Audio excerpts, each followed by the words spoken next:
If you wanna meet him at the front gate, you wanna make it into heaven's gates, you gotta walk up that narrow and straight.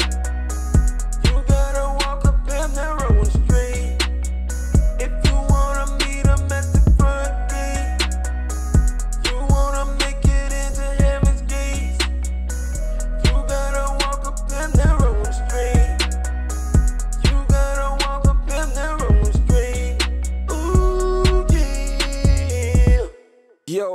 Yo, what up, Falcons fam? We got us a W. Not that I'm surprised, because I told y'all I was looking forward to being 5-2 against the Carolina Panthers. You know why? Because Dan Quinn owns Ron Rivera. Ron Riverboat Rivera, he owns him. Period.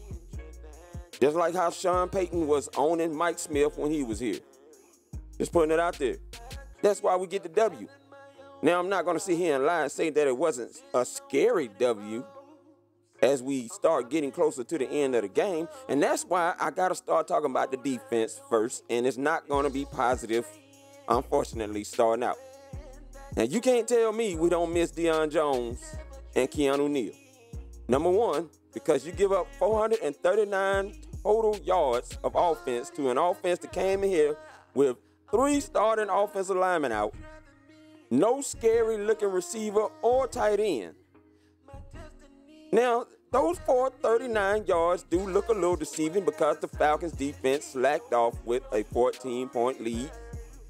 And we were giving up things that we should not have given up to the Carolina Panthers. However the case, we did, which made it an interesting game, which we always like to do as Falcons. I don't know why, but it's the way that they like to entertain us fans.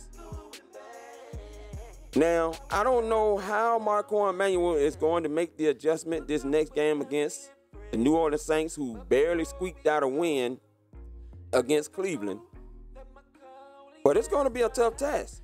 Duke Riley, you may put out the invite. You definitely got Cam Newton and McCaffrey coming to the party, just like I said today. And McCaffrey had another pretty good, decent, all-purpose day with 102 yards receiving. Yes, they kept him out the end zone, but he had like 37 yards rushing, which wasn't huge, but it was still a great all-purpose day for him. Now, a lot of them catches, those guys got in the middle, specifically Christian McCaffrey, would not have happened in my mind if Keanu Neal was playing. But you can tell they were not scared of us today because we did not have the enforcer out there knocking people's heads off.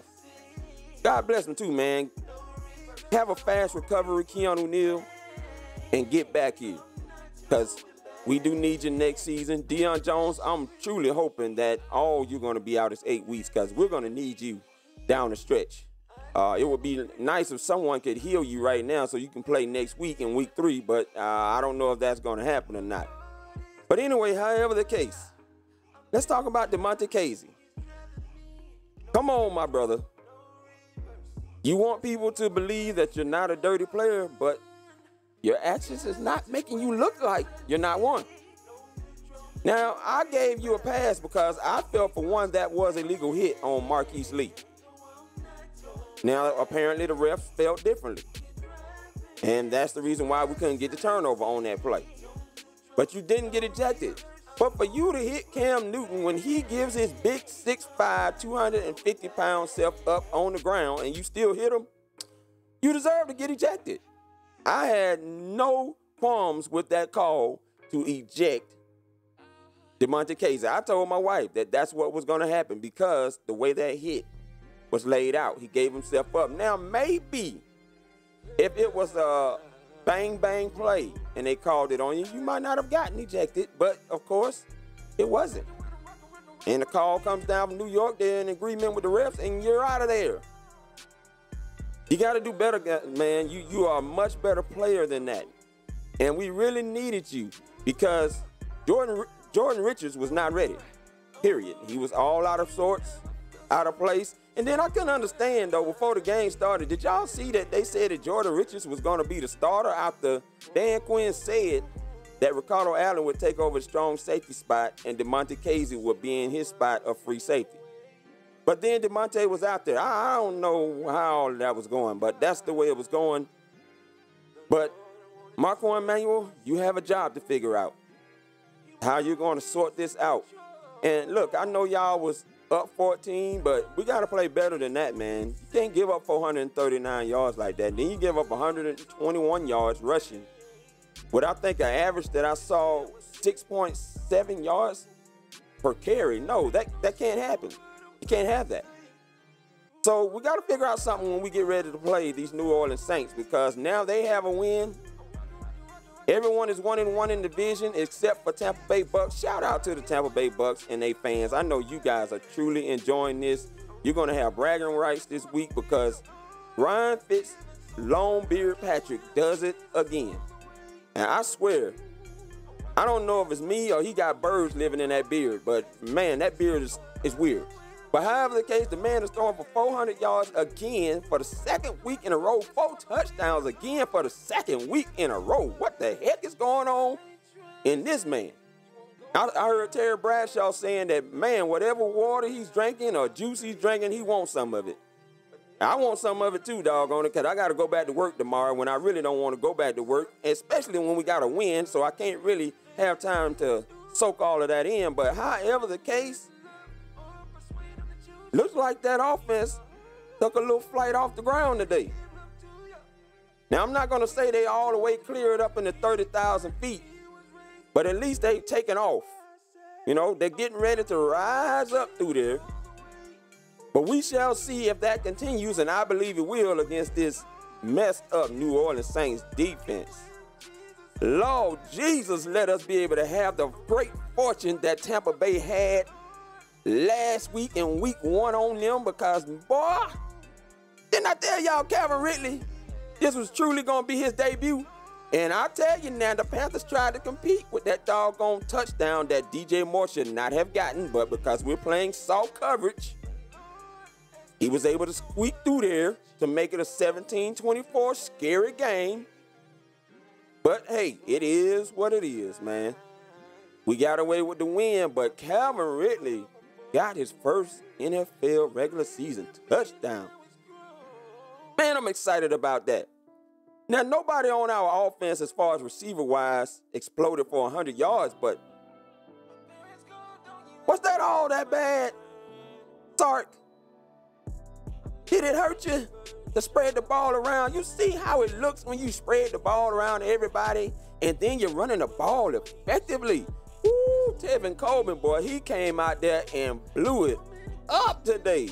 107 yards rushing against a defense who they said had not given up a 100-yard rusher in 22 consecutive games. Oh, what a way to break that. That's huge. And we was killing them running that ball to the side, wearing them out. So you going to have the beef in the middle? All right, we'll take care of you on the outside. And, man, it was beautiful all day long. And see, when you run a ball like that on Carolina like that, now you got them every which way you want it. And we definitely had them every which way we wanted them. Had over 442 yards of total offense. This is what I'm talking about. This is how it's supposed to look when you get everybody involved. Austin Hooper got involved today. Julio Jones was involved. Calvin Ridley, Mohamed Sanu. Now, I did not agree with that 3rd-and-1 call, that zone read, wildcat, whatever you want to call it, that Luke Kuechly blew up on us. And, boy, I'm going to tell y'all, I was mad hot when that happened. I just was like, oh, Lord, here we go. But then we just broke out and were just wearing them jokers out all day. Ito Smith, shouts out to Ito Smith. Y'all, I think we done found ourselves another gem in this draft. Mr. Ito Smith was having himself a day today. Now, with the exception of that fumble, but he will learn from that. But he had a great day, and I'm shouts out to the team, the offensive line, the tight ends. Shouts out to Mohamed Sanu. Now, even though he didn't show up heavily on the stat sheets, his blocking was beautiful today, man. He helped become a part of some of those runs getting off the way that they did, especially with Ito Smith on the field. Ito was playing like he was trying to get him a starting job today. And I was excited about that. And what a way for Steve Sarkisian and Matt Ryan to stick it to Kurt Warner. Didn't I tell y'all the tone was set? These guys was determined not to be answering any questions about red zone this week. Now, we don't know what they're going to be answering after that game against New Orleans Saints, but I don't think they're going to have a bad time scoring in the red zone there either. 4 for 4 in the red zone after being 1 of 5 in the red zone in week 1. And Matt Ryan, was he trying to run his way back into the good graces of the Atlanta Falcons fans or what? Because that looked like exactly what he was trying to do today. Joker had 2 touchdowns passing. One to Calvin Ridley, which was beautiful.